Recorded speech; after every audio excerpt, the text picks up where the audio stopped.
será predicado este evangelio en todo el mundo, y entonces vendrá el fin.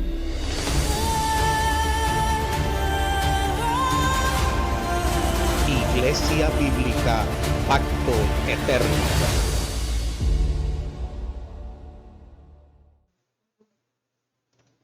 Gloria al Señor. Saludamos a todos los hermanos que están conectados con nosotros en este momento por medio de las redes sociales. Saludamos a todos los que fielmente están estudiando las Escrituras de manera sistemática o de manera hilativa, consecutiva, en la carta a los romanos. Saludamos a nuestros hermanos en Costa Rica que siempre muestran su fidelidad a las Escrituras, y a nuestros hermanos en Valencia que siguen también la predicación de las Escrituras. Que Dios les bendiga en gran manera. Y toda la iglesia aquí reunida, que el Señor les bendiga.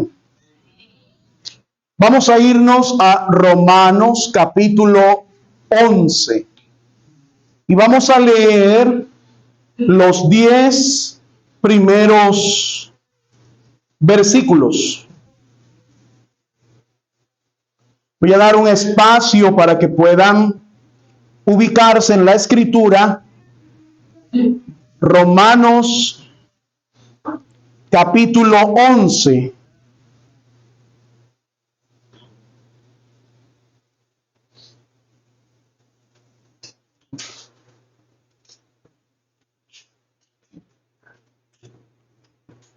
¿Están todos ubicados? Leamos. Digo pues, ¿ha desechado Dios a su pueblo? En ninguna manera. Porque también yo soy israelita, de la descendencia de Abraham, de la tribu de Benjamín. ¿No ha desechado Dios a su pueblo, al cual desde antes conoció? ¿O no sabéis que dice de Elías la Escritura, cómo invoca a Dios contra Israel, diciendo: Señor, a tus profetas han dado muerte y a tus altares han derribado, y solo yo he quedado y procuran matarme? Pero ¿qué le dice la divina respuesta? Me he reservado 7,000 hombres que no han doblado la rodilla delante de Baal. Así también, aún en este tiempo, ha quedado un remanente escogido por gracia. Y si por gracia, ya no es por obras. De otra manera, la gracia ya no es gracia. Y si por obras, ya no es gracia. De otra manera, la obra ya no es obra. ¿Qué pues? Lo que buscaba Israel no lo ha alcanzado, pero los escogidos sí lo han alcanzado, y los demás fueron endurecidos. Como está escrito, Dios les dio espíritu de estupor, ojos con que no vean y oídos con que no oigan hasta el día de hoy. Y David dice: se ha vuelto su convite en trampa y en red, en tropezadero y en retribución. Se han endurecido sus ojos, se han oscurecido sus ojos para que no vean, y agóbiales la espalda, para siempre. Oremos. Amantísimo Dios y Padre, Dios de justicia, Dios de gracia, Dios de misericordia, Dios de amor. Nos acercamos a ti, Padre Celestial, por medio de los méritos de Cristo Jesús. Y nos acercamos confiadamente, porque nuestra fe está puesta en aquel que venció la muerte en la cruz, y aquel que tomó nuestro pecado y nos imputó su justicia. Por eso nos acercamos por la justicia de Cristo. Y te pedimos, Señor, ten misericordia de nosotros y háblanos, Señor, y enséñanos tu palabra. Háblanos, Señor, a nuestro corazón que necesita recibir de ti. Permite, Señor, que al predicar hoy pueda ser fiel al texto bíblico, no añadir lo que yo quiera, sino, Señor, ser fiel a la voz, Señor, y a la intención y al mensaje que tú, Señor, siempre has querido transmitir por tu palabra. Ayúdame en mi humanidad, que soy imperfecto. Y ayúdame, Señor, porque voy a transmitir hoy el consejo eterno tuyo, Señor, y tu palabra. Y nos rendimos ante tu palabra. Y queremos, Señor, exponernos ante ella para que seamos santificados por medio de ella, Señor. Todo te lo pedimos en el nombre de Jesús. Amén y amén. Tome asiento, por favor.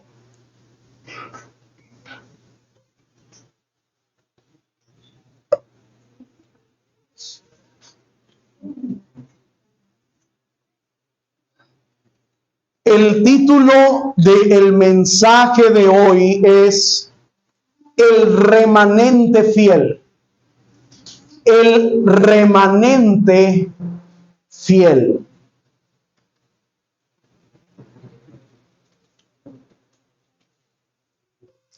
Y quiero comenzar este mensaje con una historia. Después de la Segunda Guerra Mundial, un soldado japonés llamado Hiro Onoda permaneció escondido en la selva de Filipinas durante casi 30 años. Mientras el mundo celebraba la paz, él seguía viviendo como si la guerra todavía continuara. Aviones lanzaban mensajes, panfletos, personas intentaban convencerlo, periódicos anunciaban que ya el conflicto se había acabado. Pero Onoda pensaba, todo esto es una trampa. Y no salía. Y durante años creyó estar completamente solo, porque como nadie lo acompañaba en ese refugio, él decía, solo yo he quedado vivo y me quieren atrapar, me quieren matar.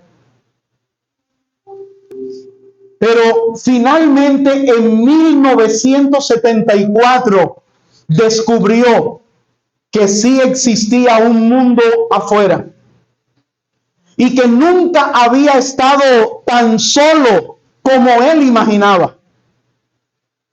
Imagínense la sorpresa de este hombre cuando descubrió que lo que había era perdido todo su tiempo pensando que era el único que había quedado de la guerra.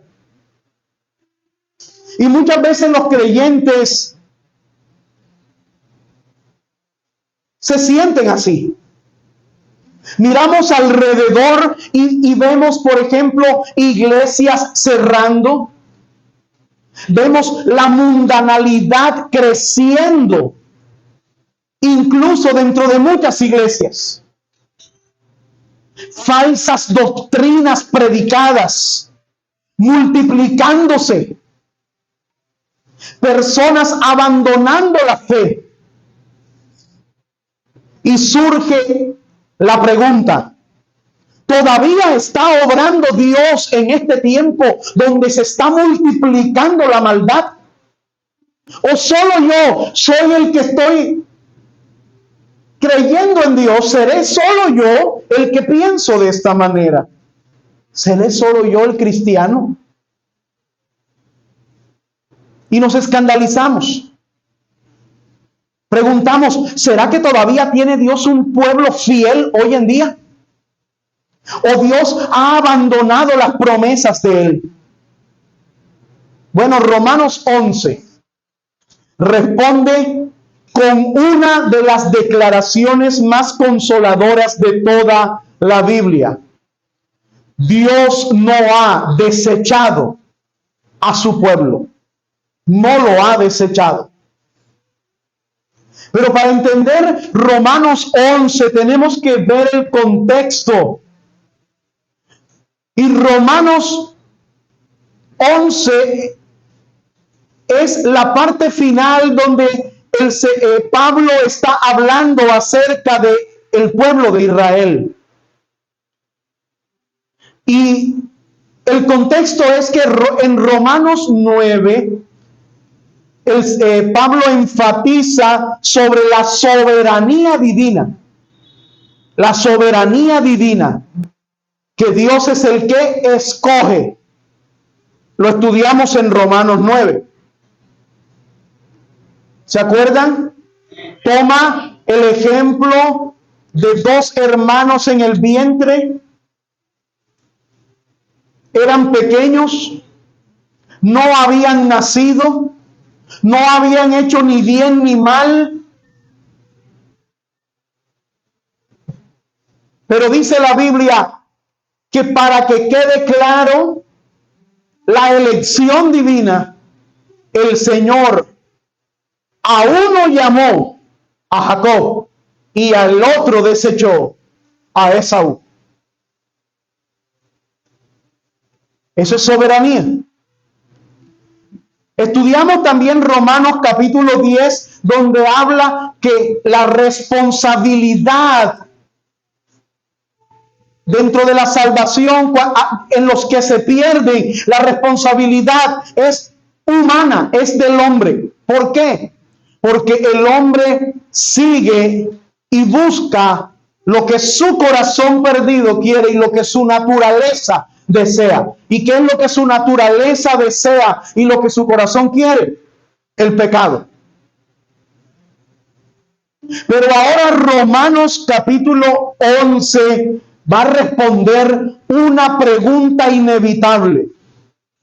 La pregunta es: ¿significa el rechazo de Israel al Mesías que Dios abandonó de manera definitiva a Israel? O sea, significa que si los israelitas rechazaron al Mesías, eso significa que Dios de manera completa rechazó a Israel. La respuesta de Pablo es contundente. La respuesta de Pablo es: en ninguna manera. De ninguna manera. Dios sigue siendo fiel a sus promesas. Dios sigue preservando un remanente. Dios sigue edificando a su pueblo. Y acuérdese que nosotros estudiamos en unos capítulos anteriores, diciendo casualmente en el 9, que no todo el que nace en Israel es Israel, es israelita. Y cuando dice esto, Pablo está diciendo que Dios tiene un pueblo escogido dentro de Israel. Y eso vamos a estudiar hoy.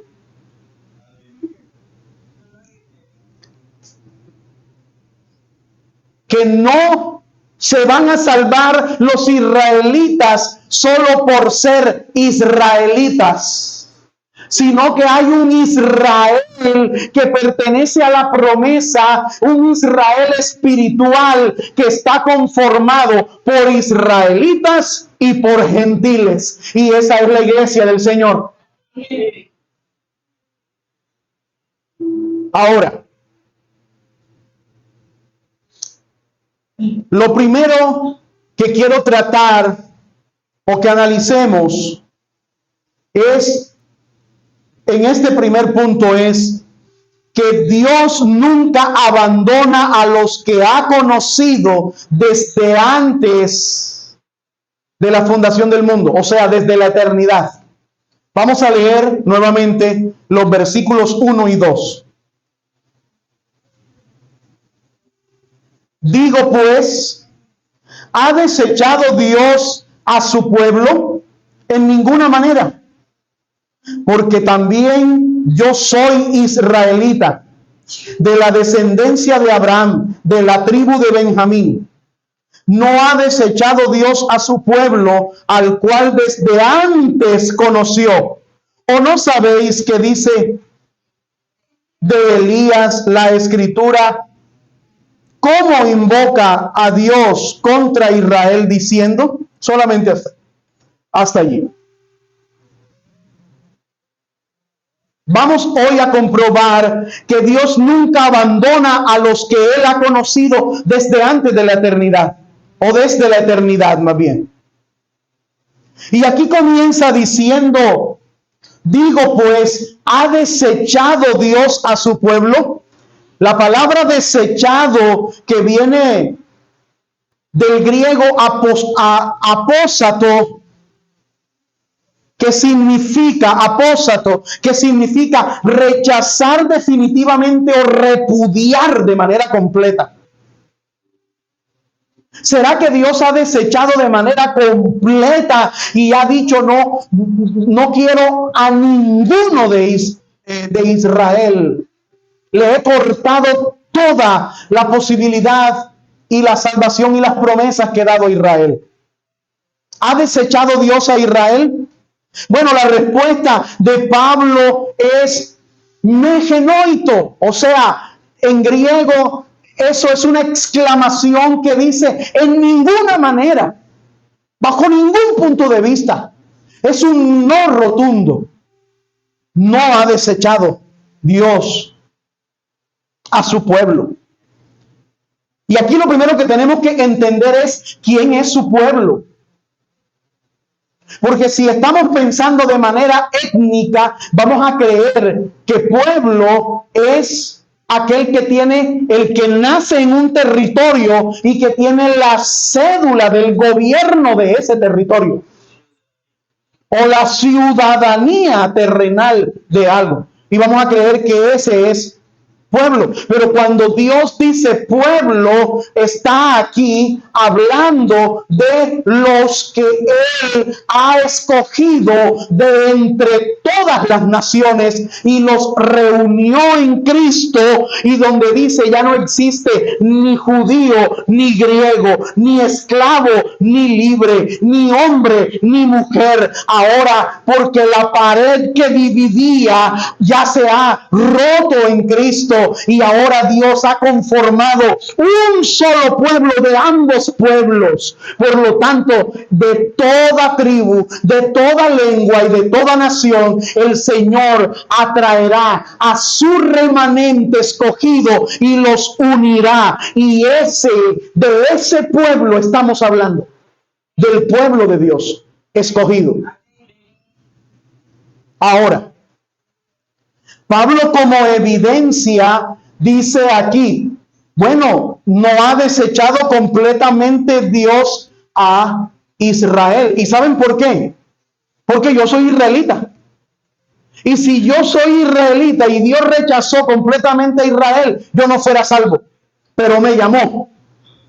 Me llamó y soy la muestra de que Dios no ha desechado completamente a Israel.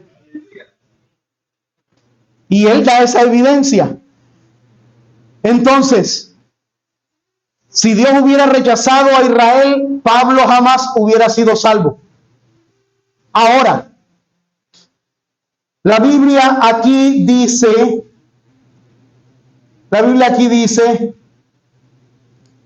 que Pablo es de la descendencia de Abraham, de la tribu de Benjamín.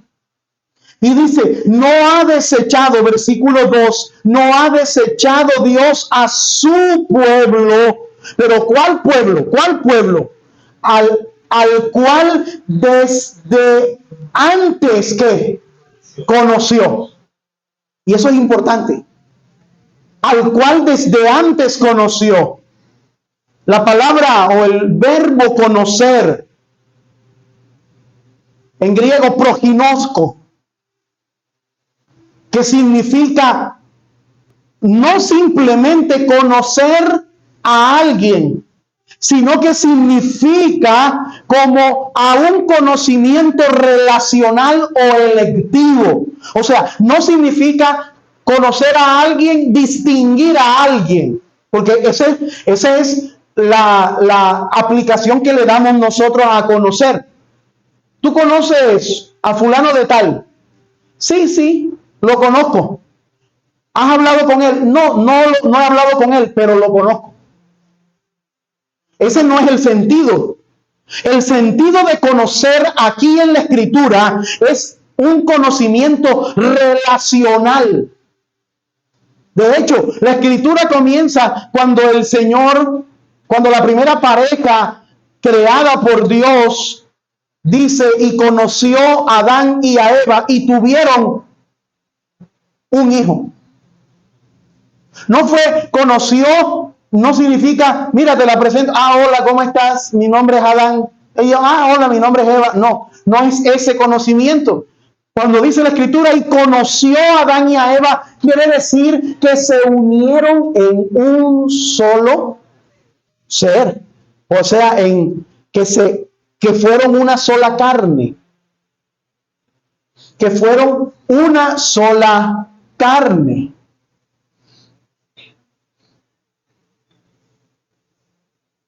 Y eso lo vamos a ver. Por ejemplo, lea conmigo Amós capítulo 3, versículo 2. Amós.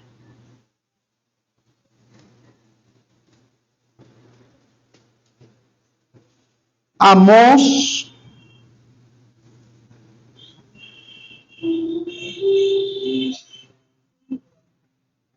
capítulo 3, versículo 2.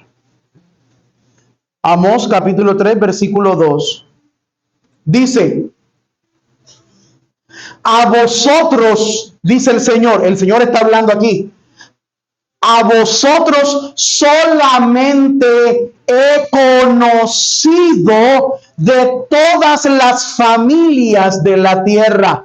Por tanto, os castigaré por todas vuestras maldades. Pero vamos a mirar la primera parte que dice, a vosotros, ¿a quién está hablando? ¿A quién está hablando? A Israel, a su pueblo. A vosotros solamente he conocido de todas las familias de la tierra. Y yo quiero preguntarle, ¿este versículo atenta contra la omnisciencia de Dios? Quiere decir que Dios, si a vosotros solamente he conocido, quiere decir entonces que Dios no conocía a ninguna otra nación. Está hablando de que Dios no es omnisciente, que conoce de manera parcial, que conoce unas cosas y otras no las conoce. ¿Atenta este versículo contra la omnisciencia de Dios? No, en ninguna manera. Entonces, ¿cómo interpretamos este versículo? ¿Cómo se los he anunciado antes. Cuando le dice Dios a Israel, a vosotros solamente he conocido, está diciendo que Dios que conoce todo, el Dios que conoce cada cosa en la tierra, porque todos está bajo su supervisión. Ese mismo de quien exclamó David, si yo fuere a lo más alto, ahí estás tú. Y si fuere al Seol, al infierno mismo, ahí estás tú. Porque todo, nada se escapa de Dios. Y todo está bajo el control de Dios. Así que Dios lo conoce todo. Quiere decir entonces que la palabra conocer aquí en este versículo está diciéndoles, porque solo a ustedes los he hecho uno conmigo. Solo a ustedes los he conocido, los he separado, apartado para mí. Así que Dios conocía a otras naciones, pero aquí habla de escoger. Dios había escogido a Israel de una manera especial. Ahora mire esto. Con relación a la iglesia, vamos a leer Romanos capítulo 8, versículo 29. Romanos 8, 29. ¿Qué dice? Porque a los que antes conoció, también los predestinó para que fuesen hechos conforme a la imagen de su Hijo, para que Él sea el primogénito entre muchos hermanos. Pero quiero centrarme en la primera parte. A los que antes, ¿qué? Conoció. A los que antes conoció, a esos también, ¿qué? Los predestinó. Romanos 8, 29. Está hablando bajo ese mismo concepto. Hermanos, el Señor nos ha conocido en el sentido de que nos ha ¿qué? Separado. Dios ha separado a su ¿qué? A su pueblo. A su pueblo. Mi hermano, un verdadero padre no deja de ser padre porque su hijo atraviese la etapa de rebeldía más dura. Y ese es nuestro Dios. La fidelidad del Padre es más grande que la propia inconsistencia de su Hijo. Y eso nos lo ha revelado Dios. Por eso es que la salvación no depende de nosotros. ¿Depende de quién? De Dios, que nos ha dado ¿qué? Su gracia. Su gracia. Y hermanos,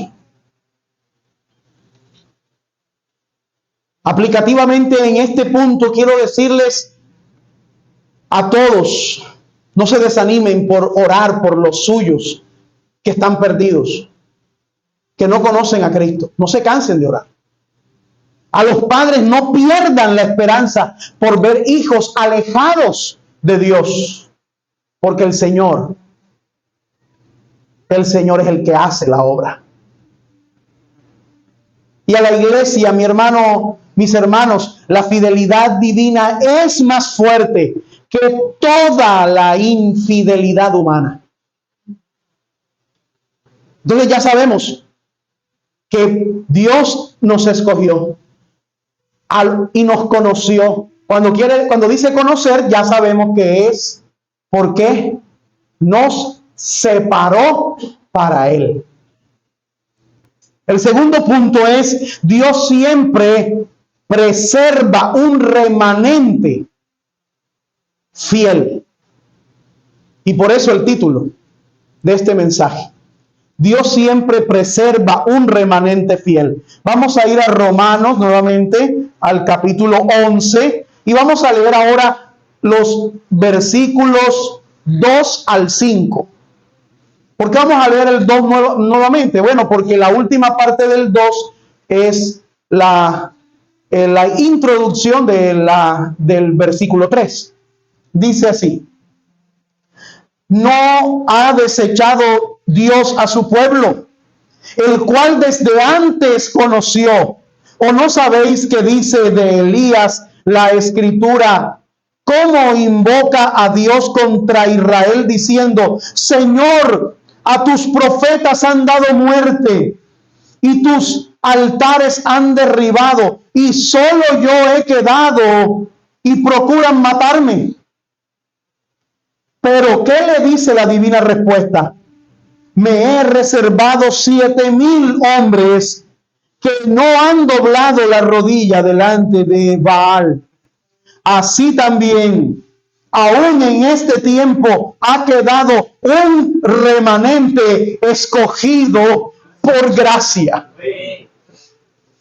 Mi hermano, aquí Pablo empieza primero con el ejemplo de Elías, y Pablo cita a Primero de Reyes, capítulo 19, donde está contando la historia de Elías, que todos sabemos. Elías, después de haber orado y que descendiera fuego sobre el altar que había preparado, después que mató a los profetas falsos de Baal y de Acera, una mujer llamada Jezabel lo amenazó diciendo que los dioses me añadan, me desarmen y me vuelvan a armar si yo mañana no tengo la cabeza tuya como la de uno de ellos. Y Elías tuvo miedo y se fue y se escondió en una cueva. Y allá en esa cueva el Señor lo alimenta y tiene paciencia y espera y trata con él. Pero el Señor oye de la boca de Elías una oración. Y dentro de la oración él dice: Señor, solo yo he quedado profeta de Jehová. No hay nadie más, solo yo he quedado. Y le pasó como la historia del principio de este hombre japonés. Solo yo he quedado. Pero dice la Biblia que el Señor le respondió a Elías y le dijo: no, tú no has quedado solo. Yo me he reservado 7,000 hombres que no han doblado rodillas a Baal. Y yo me imagino a Elías: ¿dónde están? Yo no los veo. No los veo. Pero esa era la realidad. ¿Se acuerdan? ¿Se acuerdan que Pablo, cuando lo estaban persiguiendo, que tuvieron que bajarlo por medio de una canasta al apóstol Pablo? El apóstol Pablo también pudo sentir esa soledad, y el Señor le dijo a Pablo: habla, porque yo tengo mucho pueblo en este lugar. Mi hermano, el pueblo de Dios, la iglesia invisible de Dios, está por doquier. Y Dios siempre ha tenido un remanente. Pero note que volvamos a Elías. Cuando Dios le dice a Elías, le dice: yo me he reservado 7,000 hombres. Usa ese me he reservado. O sea, la palabra reservar, que viene del griego kapelipon, que traduce, que preserva, que guarda de manera intencional para sí. Y mire la respuesta: ¿quién era el que había preservado? ¿Quién reservó el remanente? Dios. ¿Lo reservó? Dios. ¿No fue la fuerza de los 7,000? ¿Fue quién? Dios. Porque dice: me he reservado. Hermano, la palabra remanente, que viene del griego leima, significa grupo pequeño reservado o apartado por Dios. Leima, grupo pequeño.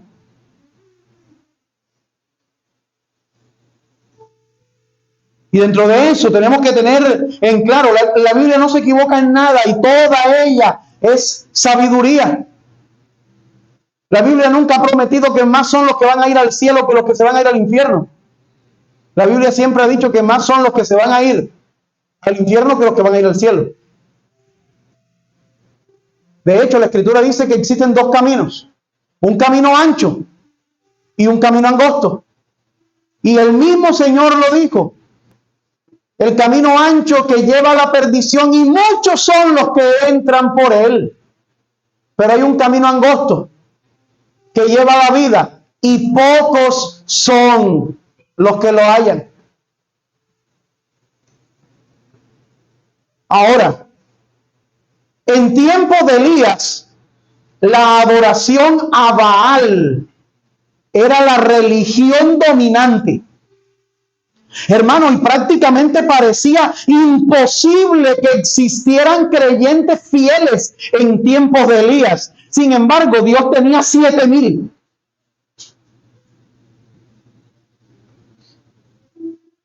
Dios tenía 7,000.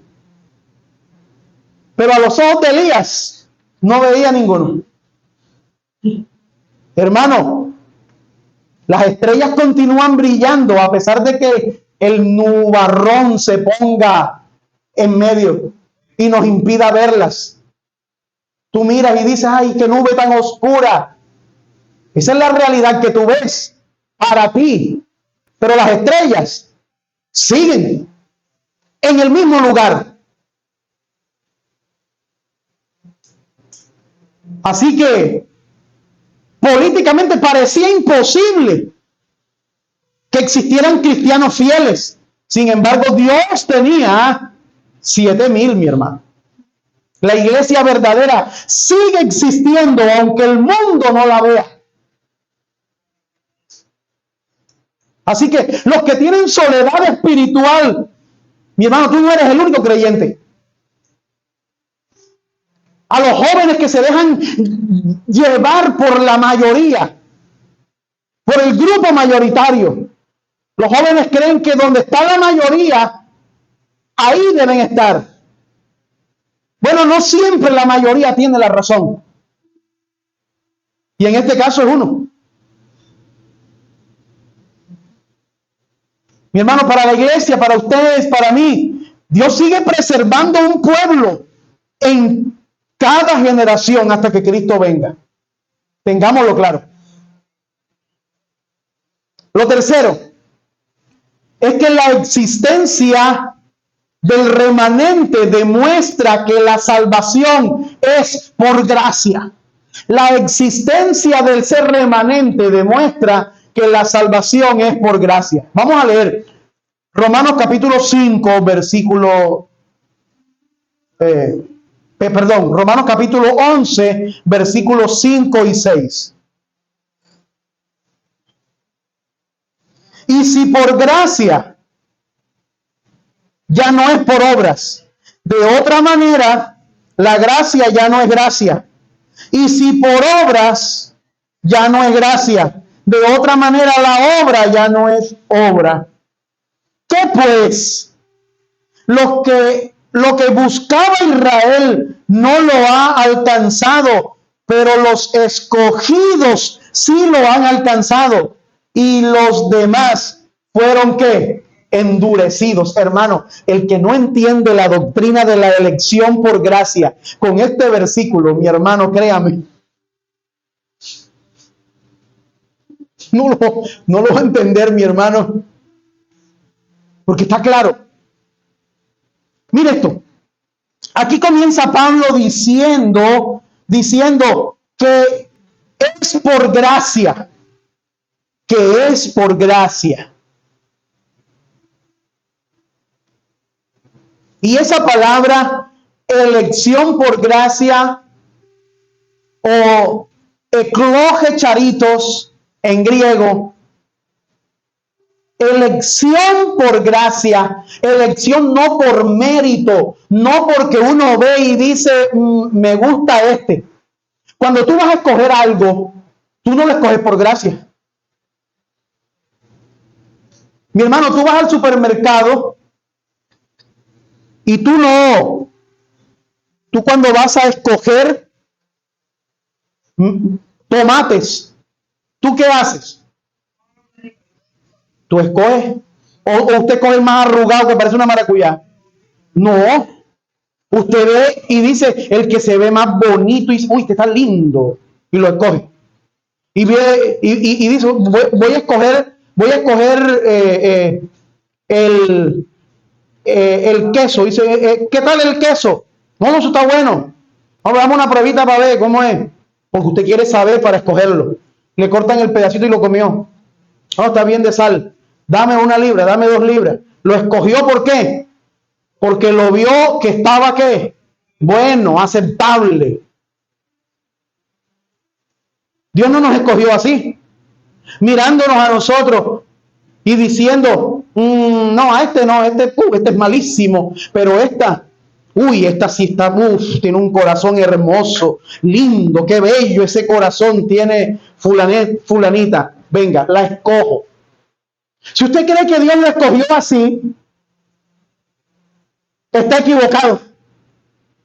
Porque si Dios lo hubiera escogido así, quiere decir que usted tiene mérito en la salvación. Usted se merecía la salvación porque había algo en usted o en mí bueno para ser escogido a diferencia de los demás. Pero mi hermano, la verdad es que cuando Dios nos escogió en Él, por su amor, no por mérito nuestro. Quiere decir que todos los tomates que estaban allí para ser escogidos estaban podridos y todos arrugados y todos igualmente en la misma condición. Cuando Dios nos miró en nuestra condición de pecado. Por gracia, mi hermano.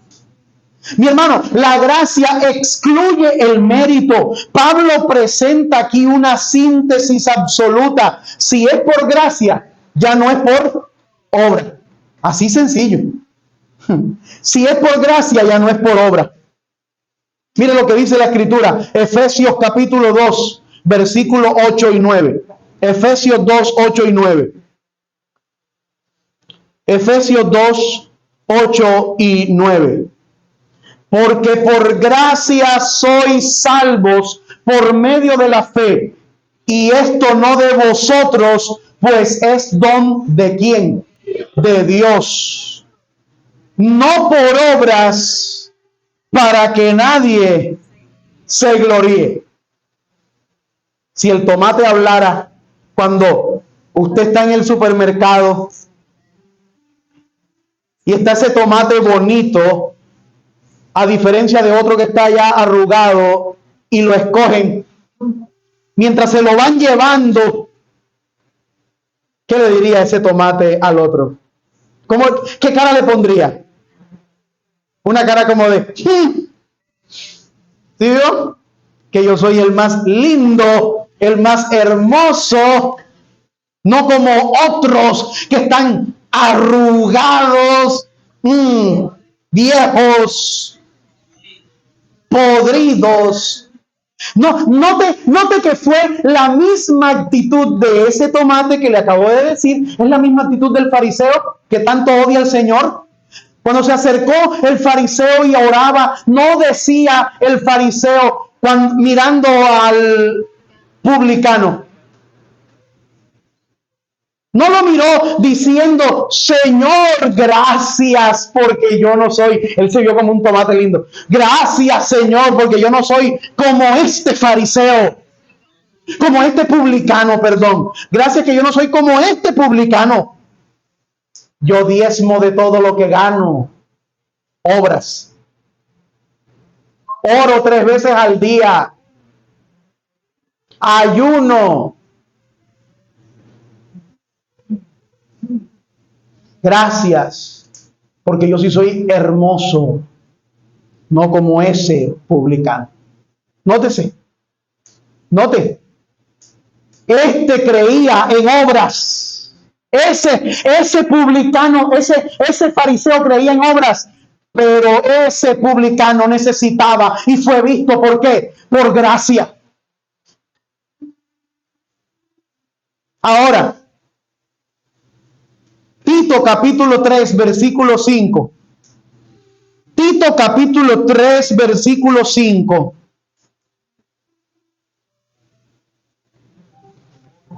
Dice, nos salvó. ¿Quién nos salvó? Dios.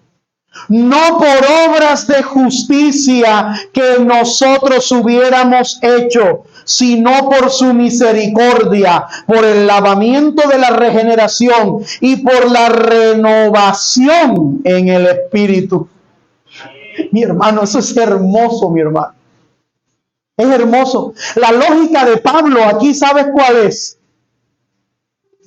Gracia más obras ya no es gracia. Gracia más obras ya no es que gracia. La gracia tiene que ser ausente de qué? De obra. No es por obra, es gracia. Hermano, y cuesta tanto entender para muchas personas esto, porque nosotros incluso en nuestro propio lenguaje tenemos una forma un tanto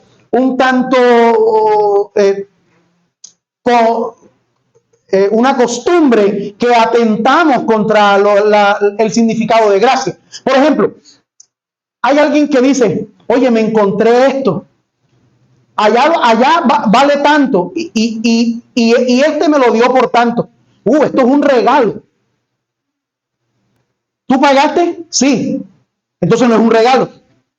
No, pero sí. Mira, este me lo regaló por tanto. Entonces no te lo regaló. Si hay un tanto, así sea un peso, no te lo regaló. Fue comprado. Porque regalo es completamente gratuito. Entonces vemos a personas que vienen y dicen, me voy a comprar una moto, un carro, un ejemplo, me voy a comprar un reloj. Y sabe, me lo encontré. Y es un regalo. Es un regalo porque el carro me costaba 50 milloncitos allá y acá me lo encontré por 40. Me lo regaló. Te lo regaló. ¿Sí? Te dijo, coge, llévate el carro. No me des nada. Yo te hago el traspaso, yo te hago todo. Llévatelo. Es más, te lo tanqueo. ¿Sí? No. ¿Tú le tuviste que dar cuánto? 40.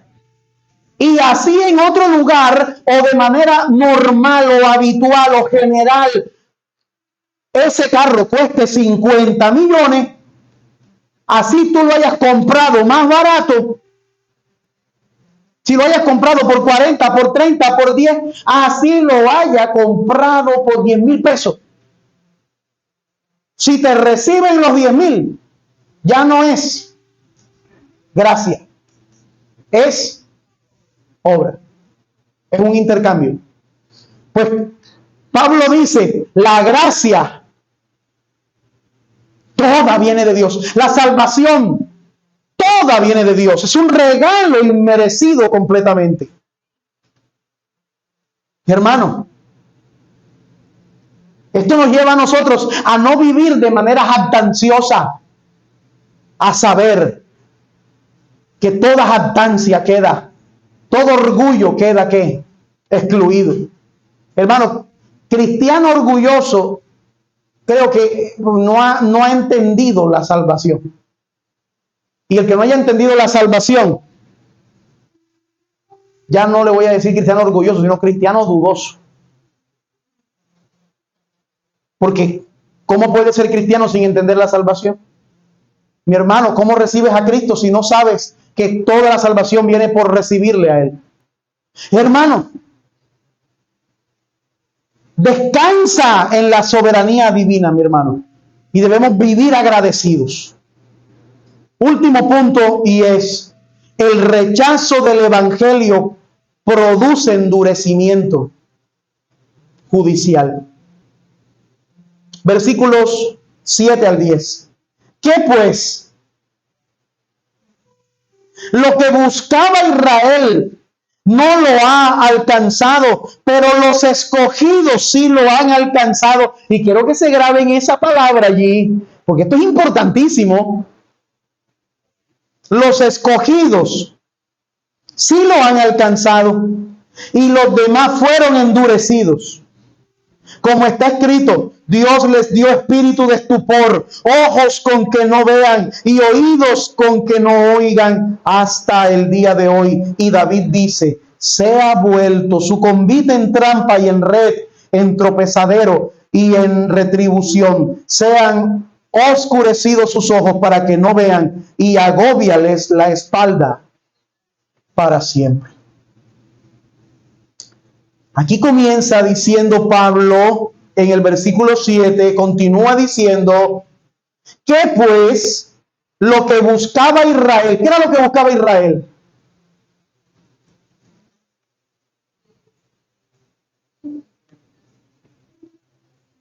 La salvación.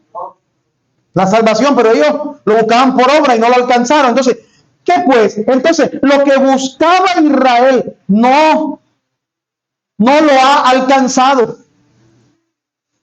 No lo ha alcanzado. Ah, porque lo estás viendo como. Estás poniendo, dice Pablo, tus ojos ¿en quién? En todos los ciudadanos de la nación de Israel.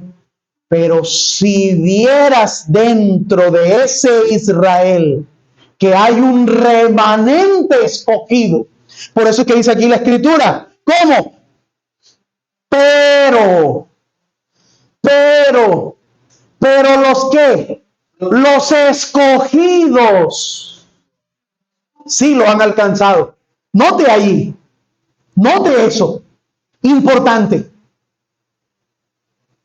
Mientras Pablo, como Elías, estaba viendo a todos y decía: no, yo quedé solo, Dios le dijo: tengo un remanente que tú no conoces y son 7,000 que me he reservado. Mientras Pablo estaba huyendo y le decía al Señor: no, yo tengo aquí mucho pueblo.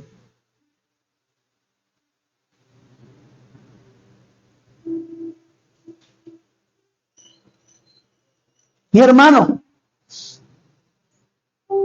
así de la misma manera, mientras nosotros vemos el mundo, el Señor siempre, en toda época, hasta que venga Cristo, va a tener un remanente escogido. ¿Y escogido por qué? Por gracia. Pero aquí me sorprende, los escogidos, dice, los que lo han alcanzado, porque viene diciendo, ¿acaso Israel no lo ha alcanzado? Dice, no, tengo un remanente. Los escogidos sí lo han alcanzado. O sea, ese lo han alcanzado sin atenta contra la salvación por fe, contra la gracia. O sea, lo han alcanzado por sus propios méritos. No, esto lo que quiere decir es que ser escogido produce ¿qué? Fe. A los que antes conoció, a esos predestinó. O sea, la gracia produce ¿qué? Fe. Ese es el orden. Porque somos salvos, ¿por qué? Por gracia mediante la fe. Y esto no es de ustedes, no de vosotros, para que nadie se gloríe. Hermanos, la gracia produce ¿qué? Fe para creer. Los que creen en obras, creen que la fe es la que produce gracia. Yo tengo fe, yo la pongo donde yo quiera. Entonces yo pongo mi fe en Dios Y como puse mi fe en Dios, entonces Dios me da su gracia. Eso es obra, pero eso no es así. Porque como esto no es don de usted ni mío, sino don de quién, de Dios. Entonces, la gracia es primero. La gracia produce ¿qué? La fe para creer. ¿Y qué pasó con los demás? O sea, los que no fueron ¿qué? Escogidos. Los demás fueron ¿qué? Dice la Escritura, endurecidos. Del griego poró, que significa volver insensible. Los demás quedaron ¿qué? Endurecidos. Quedaron endurecidos. Pablo cita aquí a Deuteronomio 29, a Isaías 29, al Salmo 69. Lo cita Pablo aquí en esto. La doctrina del endurecimiento. Mi hermano, no significa que Dios obligue a la persona inocente a pecar. Porque no son personas inocentes a las que Dios dice, te voy a endurecer para que peques y para que te pierdas. Esa no es la manera. Significa que Dios entrega a pecadores rebeldes. Los deja en la dureza de sus corazones. Y de entre todos los tomates podridos, Él escoge a unos para salvarlos. Y a ese se le llama como un remanente. Un grupo pequeño. Que no fue porque eran mejores que los que quedaron, sino porque Dios le aplicó su gracia sobre ellos. Y los otros que quedaron, dice, fueron endurecidos. ¿Por qué? Porque fueron entregados, porque fueron dejados en la canasta. Pero estos no eran mejores que aquellos. Solo que Dios les mostró su gracia a estos.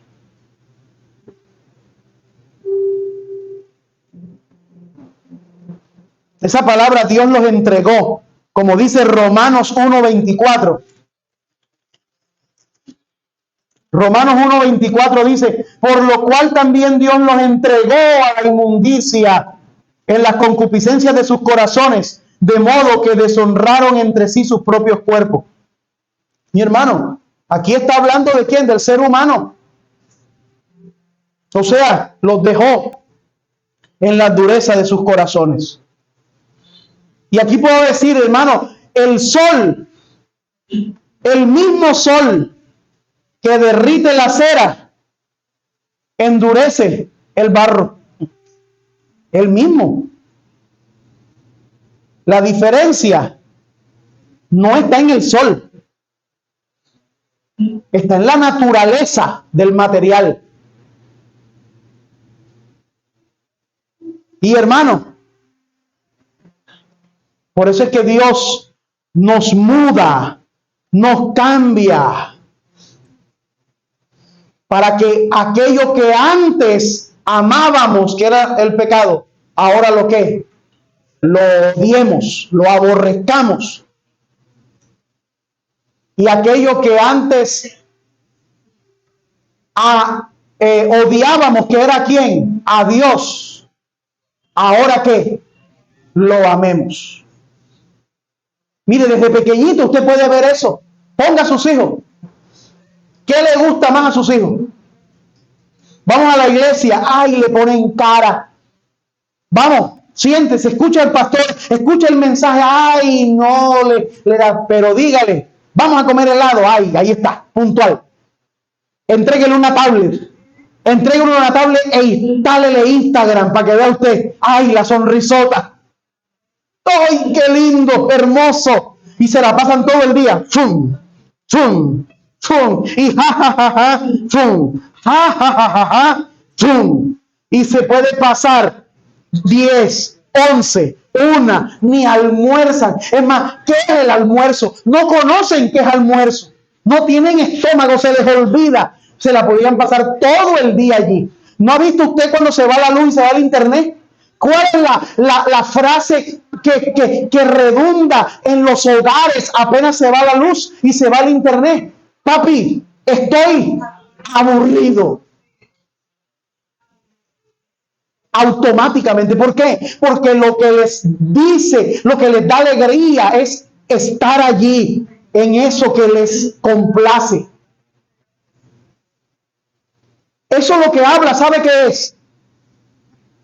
Habla de la depravación humana, habla de la inclinación que tiene el ser humano desde que nace para aborrecer a Dios y para amar al mundo.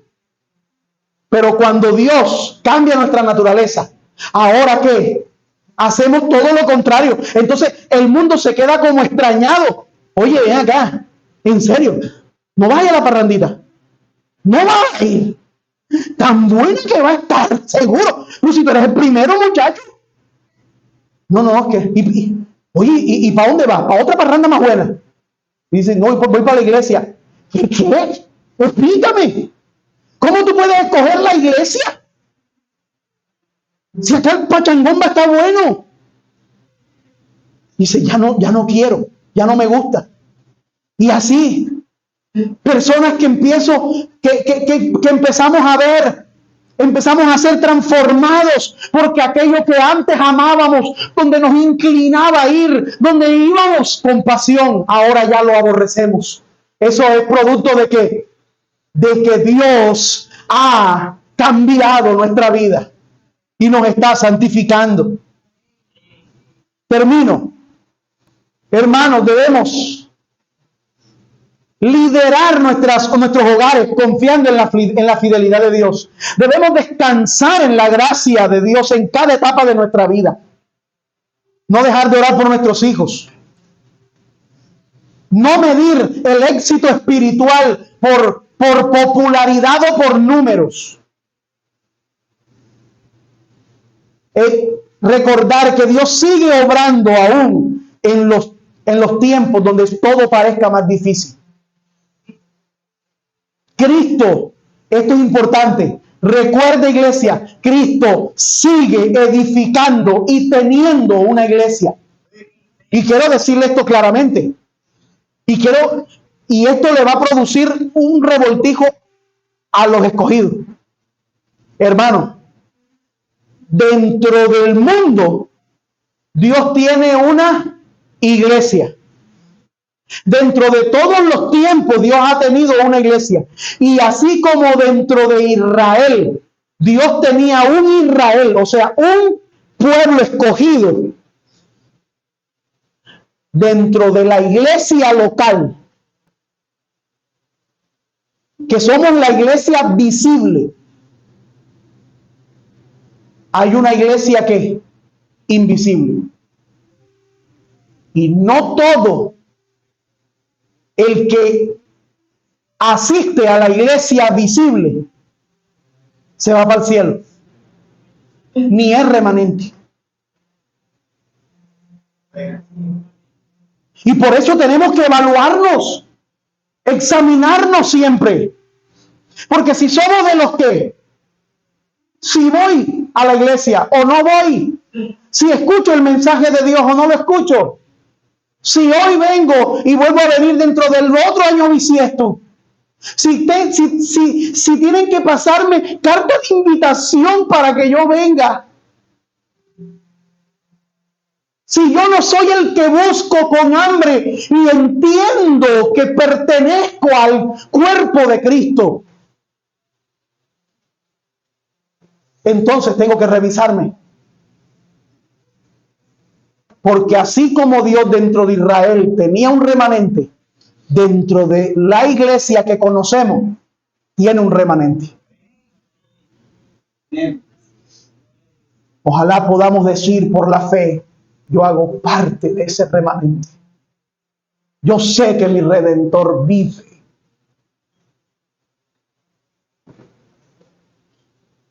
Y hermanos, concluimos. Romanos 11 del 1 al 10 nos enseña que Dios no ha abandonado sus promesas. Porque Dios preserva un remanente, que Dios solo salva por gracia y que Dios juzga de manera justa a la incredulidad. Cuando parezca que la verdad está desapareciendo, cuando parezca que la iglesia está siendo derrotada, cuando parezca que la oscuridad avanza, cuando parezca eso, recuerda las palabras que le dio el Señor a Elías. Yo me he reservado un pueblo, un remanente. Yo me he reservado a 7,000 hombres. Recuerda las palabras de Cristo. Yo estoy con ustedes todos los días hasta el fin del mundo. Colóquese en pie, por favor.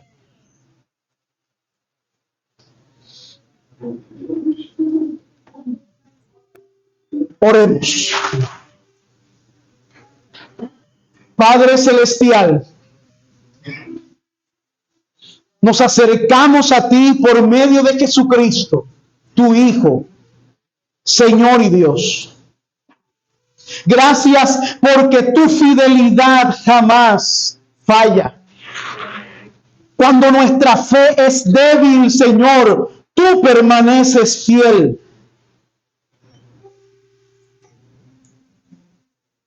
Gracias, Señor. Gracias porque cuando tú, Señor,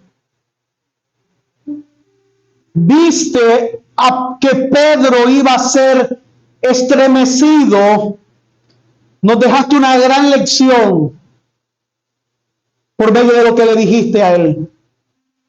Yo he orado por ti para que tu fe no falte. Gracias porque sabemos que en nuestras debilidades y luchas tenemos un sumo sacerdote que intercede por nosotros. Gracias porque preservas a tu pueblo en medio de una generación rebelde. Guárdanos del orgullo espiritual. Haznos descansar únicamente, Señor, en tu gracia.